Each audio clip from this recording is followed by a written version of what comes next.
And I suppose when you look at the Cork team and the experience that's in that team as well, I mean, Dennis Walsh, as manager, certainly has gone with experience. He's kind of held a few guys back in reserve, maybe in the subs bench. But what you would see is, because of not playing so many matches in the National League, this team certainly, they have to rely on a lot of challenge games over the last couple of weeks. And as little as late as last Wednesday night or Thursday night, I mean, they were still competitive in challenge games and stuff like that themselves, and have been putting up high scoring, but again, it's challenge matches. This is totally a different kettle of fish today. I would put it to the panel here, just looking at Cork for the moment before we talk about Tipperary, that Cork need to win back a few friends here today, because there's no doubt, Tomas, you've lost them the last couple of months. Would you agree with that, lads? Definitely, I'd say, Michael, people are saying they got everything they wanted, but they didn't get everything they wanted. They lost an awful lot. And as you say, they lost an awful lot of friends. Now, it's not so bad losing friends outside your own county, but losing them within your own county is very, very dangerous. And that's one thing I noticed in Ennis today, in Ennis cell, that when they played Clare and Ennis, and a few of the players got a bit of a barrack and just from a few fools in the crowd, they seem to retreat back into themselves. So how the players will react today? Will they have the same aggression, the same confidence, the same swagger that you say to Cork? And an awful lot will depend on the support they get from their own supporters today. They're getting a great chance today. That's my point. It's in Thurles, the home of hurling, really. The pitch is brilliant. They're playing Tipperary, the old enemies. They're getting a chance here. If they can go out today and play a right good game and win it, they're going to redeem in most of the supporters' eyes in Cork. So, OK, things might be a little bit against them down there, but a good victory can put the whole lot back on track again, and that's what we're going out for. Dennis Welch is a very he's a charismatic figure, but been very quiet. I know him from, he used to play... But I mean, this had its effect, though, Michael. The last couple of months had a serious effect. I mean, there is people below in Cork have said they will not travel to watch a Cork team again. Yes. While this was going on, and because of this team involved as well. So that's pressure in itself, and the players themselves know that themselves. I mean, I'd love to be a fly in the wall inside that dressing room today with Cusack and Gardner and these guys, because they have a point to prove today. Use that pressure absolutely. I mean, listen, that's what you expect. If Isaki gets the first ball and bangs it into the back of the I know, the whole crowd is back again, the whole thing is... And all the people who say they never go and see them play, the course, most of them are there anyway. Anyway, they're all there anyway, Tipper the Munster champions. They don't care about what's going on in Cork. They care about their own stuff. Look, Michael, if Tipper to lay down a marker this year that they're going to be the next team to beat Kilkenny in the All-Ireland final, they have to win today. It's a bigger game today for them, I think, than for Cork. Because if they lose today, they're gone back from last year, and they're even going to round robin. It's not the same thing. They need to win today more than Cork do. I know Cork need to win, but I really think if Tipper are going to go places this year, they have to win today. All right, lads, thanks for the moment. What we're going to hear right now from the rival managers. Liam Sheedy continues in another year in charge of Tipperary, while this, as we were just saying, is the first championship test for the Cork manager, Dennis Walsh. They've been talking to Claire McNamara.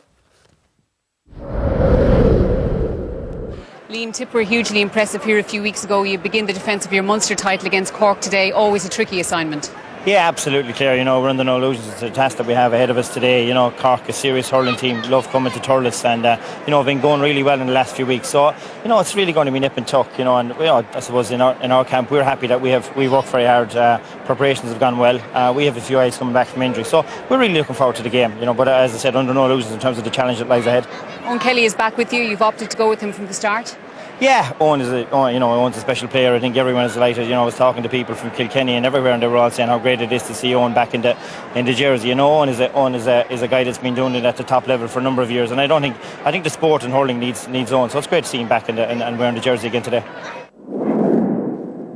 Dennis, given what's happened in Cork, you and the players haven't had maybe as much time as you'd like to have prepared for today. Are Cork ready?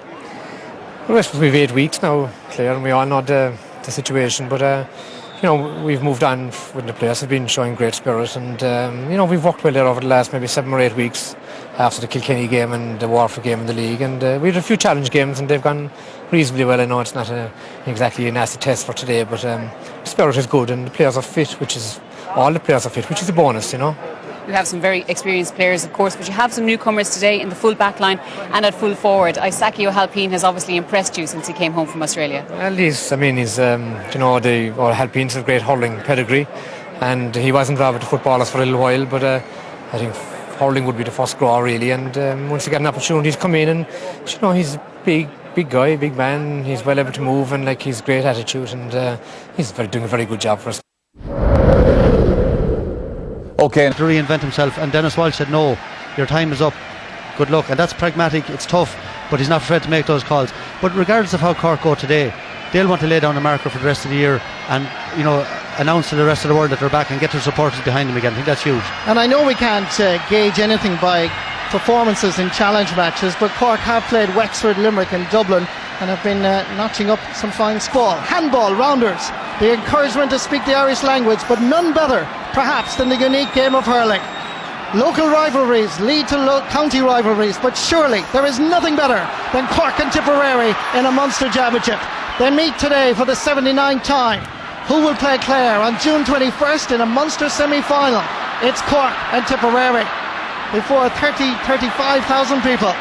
Owen Kelly getting his first touch of the 2009 championship. He turns, he scores.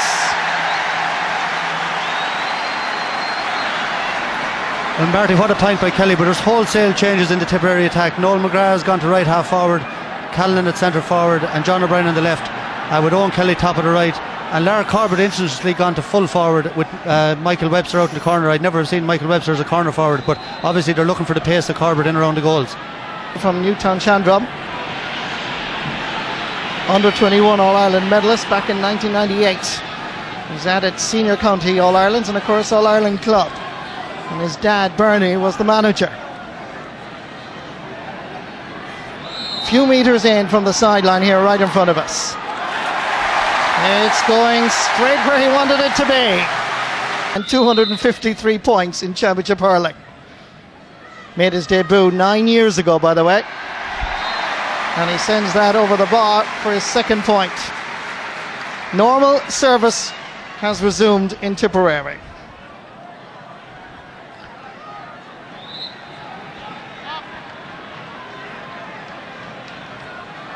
Donnelly, and establishing himself over the last number of years as one of the best cornerbacks in the game.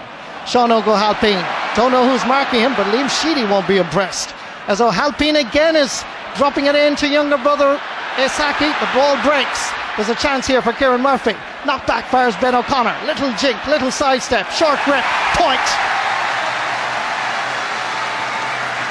2 points for Owen Kelly at one end, 2 points for Ben O'Connor at the other, and the sides are level after almost 6 minutes of action. Great score by Ben, but Pádraig Maher, what a wonderful league campaign he had, playing here in his hometown of Thurles. Sean O'Halpine pulls, didn't get any ground. Nicely picked up by Tom Kenny, loses under pressure to Shane McGrath. Picked up here by Noel McGrath, he's only 18, not 19 until Christmas. Here's Callanan, here's a point.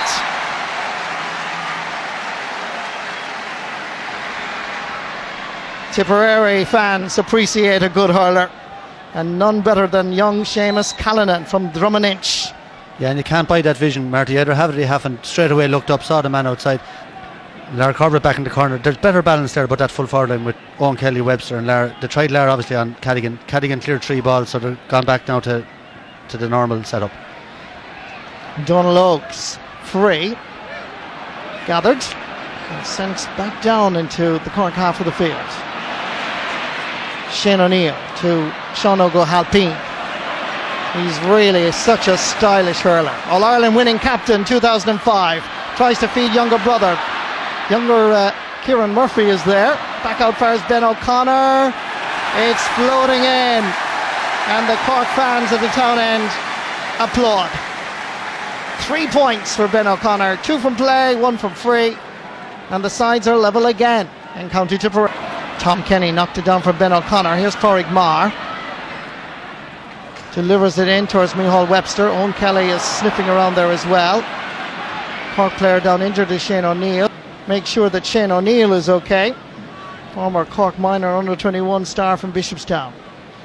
This is what happened here. Oh, there was a collision, accidental collision with Micheál Webster. Eye on the ball.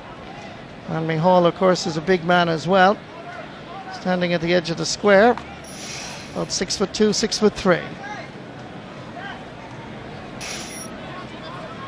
Here's Martin. The game seems to have settled down a bit in the last couple of minutes. I think the players look to be looking for their second wind at this stage. They're out on their feet already. They wouldn't be used to training in these conditions or playing in these conditions, and it's having a big bearing on them. Looking at Owen Kelly, the last few balls, he's getting it very hard to get out to them. So, I think clever hurling out today. Move the ball quick, running with the ball is out the window today. Interestingly, Tipperary haven't scored now since the 6th minute. That's a full 10 minutes, almost 11 minutes now as we as the clock is. Big round of applause for Shane O'Neill as he departs the arena. We wish him well as Cork go back into the attack. Here's Niall McCarthy hitting it perfectly.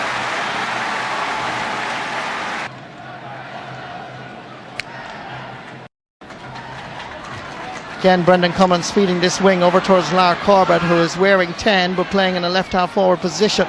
Not a great pass for Woodlock, but he did well despite Ben O'Connor's attention.